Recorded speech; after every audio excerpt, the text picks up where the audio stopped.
A credit card authorization is very similar to a sale with one important difference. When you run a sale, that will authorize the customer's credit card and schedule that money to be funded to your account at the time of your next settlement. An authorization, on the other hand, will authorize the customer's credit card right away. However, funds will not move and the transaction will not settle until you manually capture it. So let's begin an auth by going to Credit Cards and then Authorize. And if you run a sale, this page is going to look very similar. It has all the same fields as the sale page, and for all intents and purposes, is the same information. You still need to enter a customer's credit card, their order information, billing, shipping, whatever you need for their transaction. For this one, I'm going to do a very simple transaction.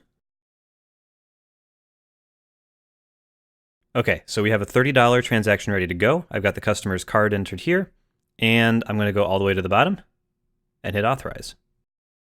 Now that's authorized the transaction for the full amount. So $30 has been approved by the customer's card issuer, and I have a transaction ID. This transaction ID is going to be important for us later on.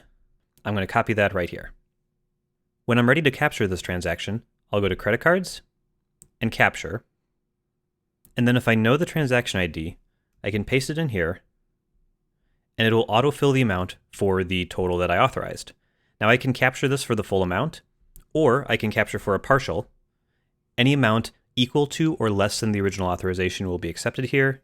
You just can't go over.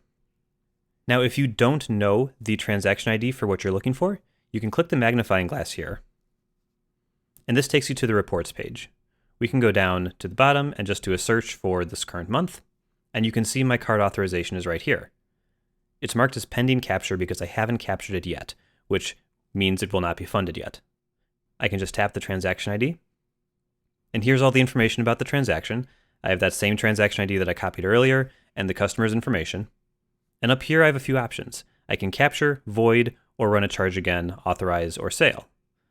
In this case, we're doing a capture, so I'm going to hit capture. It pre-fills the transaction ID on the same page and the amount, and I just hit capture,